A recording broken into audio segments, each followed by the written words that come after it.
¿Conocéis les casadielles? Están buenísimas y es uno de los dulces más típicos asturianos, así que os voy a enseñar a hacerlas. Para hacerlas vamos a necesitar, para la masa, una tacita de aceite, una tacita de vino blanco, una yema de huevo, 100 gramos de mantequilla, una cucharadita de levadura química, una cucharadita de sal y harina, la que admita. Y para el relleno vamos a necesitar una taza de nuez molida, media taza de azúcar, una copa de anís dulce y 2 cucharadas de mantequilla. Vamos a empezar echando en un bol grande la tacita de aceite. Yo utilizo aceite de oliva suave porque no me gusta que le dé mucho sabor, la tacita de vino blanco y la cucharadita de sal, y lo vamos a batir todo hasta integrarlo bien. Vamos a añadir la cucharadita de levadura, la mantequilla que tendremos ablandada y la yema de huevo. Y lo vamos a mezclar todo bien sin preocuparos de que quede algún grumito, porque luego al agregar la harina ya se integrará todo. Y por último vamos a añadir la harina, iremos echándola poco a poco y dando vueltas con un tenedor. Agregamos otro poco y seguimos removiendo, y así vamos a continuar hasta formar una bola de masa manejable. Espolvoreamos la mesa con un poco de harina y echamos la bola de masa. Y con ayuda de un rodillo la vamos a estirar solo un poquito, la doblamos, la estiramos otro poquito, la volvemos a doblar y formamos una bola.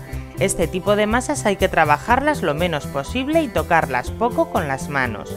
Vamos a poner la bola en el bol, la cubrimos con un paño limpio y la vamos a dejar en la nevera durante 2 horas. Para hacer el relleno lo primero que vamos a hacer es picar las nueces con ayuda de un robot de cocina. Si no tenemos la opción de machacarlas con un rodillo o de comprar directamente nuez molida. Y lo vamos a echar en un bol.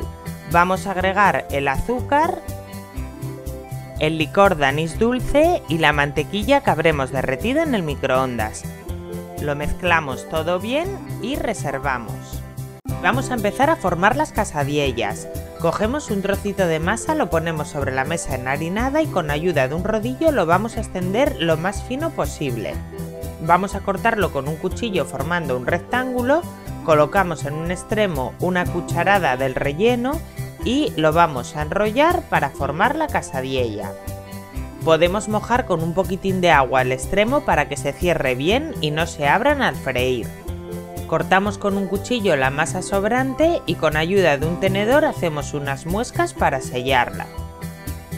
Y vamos a continuar haciendo lo mismo con el resto de la masa y el resto del relleno, formando todas nuestras casadiellas. Depende mucho del tamaño que las hagáis, pero aproximadamente salen unas 30. Ponemos una sartén a fuego fuerte con abundante aceite. Podéis utilizar aceite de girasol o aceite de oliva suave. Y cuando esté bien caliente echamos las casadiellas. Dejamos que se doren por un lado, las damos la vuelta y las doramos por el otro. El aceite tiene que estar muy caliente y las casadiellas deben estar bien doradas. Las vamos sacando sobre papel absorbente y continuamos friendo el resto hasta que terminemos con todas. Y ya tenemos nuestras casadiellas, o como decimos en Asturias, casadielles. Se sirven espolvoreadas con abundante azúcar porque daos cuenta que la masa no lleva nada. Bueno, pues espero que os haya gustado, espero que lo probéis, que este postre me hace especial ilusión que lo hagáis y nos vemos en el siguiente vídeo. ¡Chao!